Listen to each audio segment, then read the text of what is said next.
सभी साथियों को नमस्कार। आज हम लोग समास के बारे में देखते हैं। मित्रों, समास का शाब्दिक अर्थ है संक्षेप। जब आपस में संबंध रखने वाले दो या दो से अधिक शब्दों को मिलाकर एक शब्द बनाते हैं तो इस प्रक्रिया को समास कहते हैं। और जो शब्द मिलता है, जैसे समास द्वारा मिले शब्द को समस्त पद या सामासिक शब्द कहते हैं। जो इस प्रक्रिया में शब्द नया शब्द मिलता है वो क्या कहलाता है?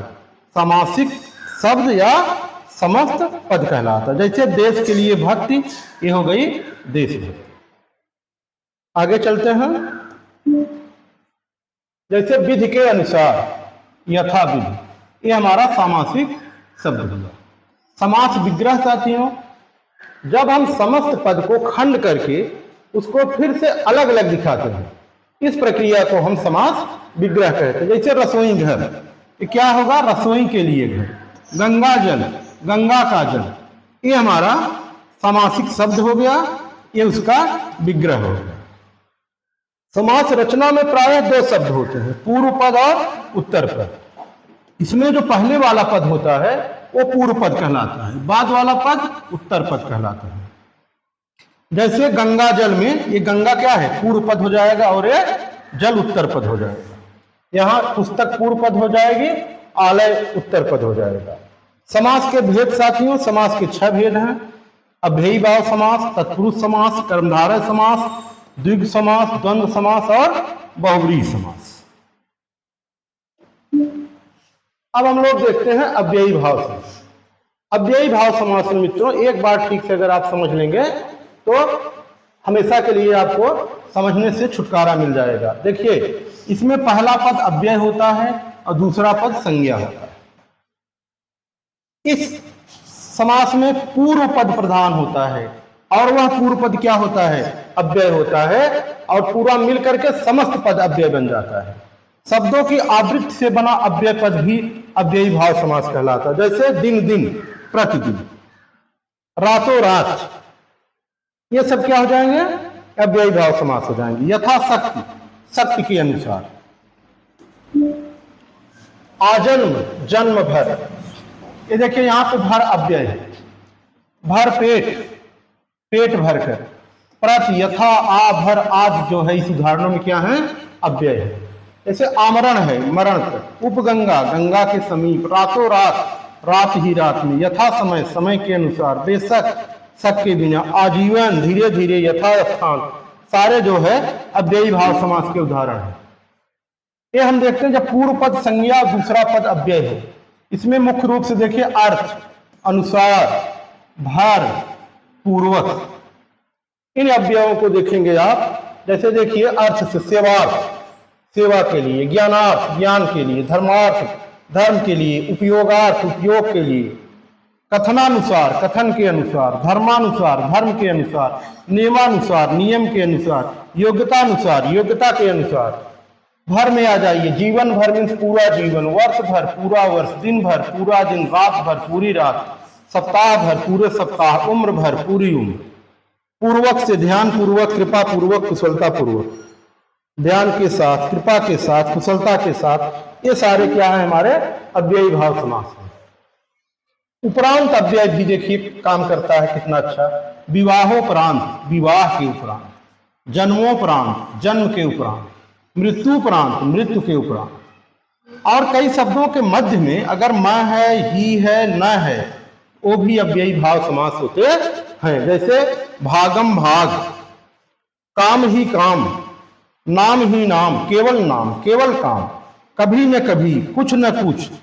कुछ न कुछ मतलब क्या? निश्चित कुछ। तो ये सारे हमारे क्या हो गए?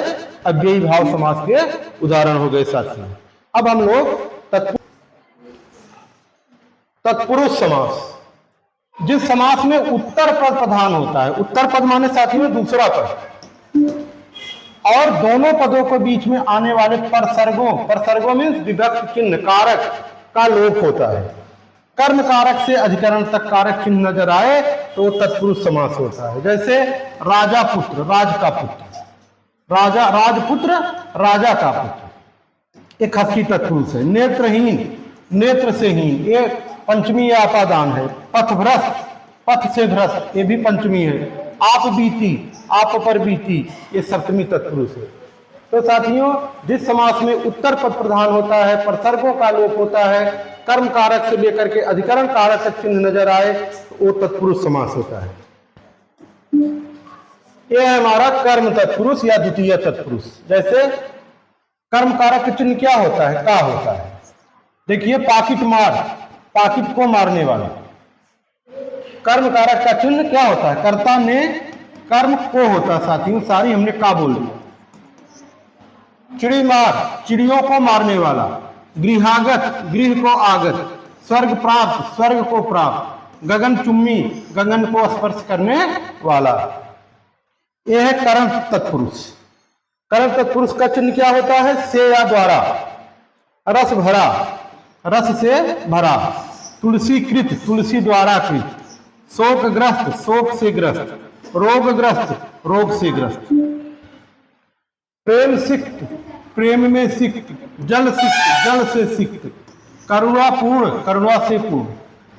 ये हमारा आ गया संप्रदान तत्पुरुष चतुर्थी विभक्ति। इसका चिन्ह क्या होता है, समादान कारक का के लिए। शिवार्पण, शिव के लिए अर्पण। रसोई घर, रसोई के लिए घर। सभा भवन, सभा के लिए भवन। स्नान घर, स्नान के लिए घर। गौशाला, गाय के लिए शाला। ये हमारा आ गया अपादान तत्पुरुष, पंचमी तत्पुरुष। इसका चिन्ह क्या होता है, से, अलगाव के लिए। पथ से भ्रष्ट, पथ भ्रष्ट। पद से च्युत, पदच्युत, जो पद से हटाया गया है। रोग से मुक्त, रोग मुक्त। बलहीन, बल से हीन। धनहीन, धन से हीन। नेत्रहीन, नेत्र से हीन। शक्तिहीन, शक्ति से हीन। ये साथियों हमारा रहा अपादान तत्पुरुष। इसके बाद आ गया संबंध तत्पुरुष। अन्नदान, अन्न का दान। श्रमदान, श्रम का दान। देवालय, देव का आलय। गुरु सेवा, गुरु की सेवा। देश सेवा, देश की सेवा। राजगृह, राजा का गृह या राजा का घर। अब हम आ गए सप्तमी तत्पुरुष पर, अधिकरण में पय पर। पुरुषोत्तम, पुरुषों में उत्तम। नरोत्तम, नरों में उत्तम। दानवीर, दान में वीर। गृह प्रवेश, गृह में प्रवेश। आनंद मग्न, आनंद में मग्न। आप बीती, आप पर बीती। इस तरह से साथियों हमने सप्तमी तत्पुरुष देख लिया। ये सारे तत्पुरुष के भेद हो गए। अब हम लोग अगले समास को देखेंगे कल की क्लास में।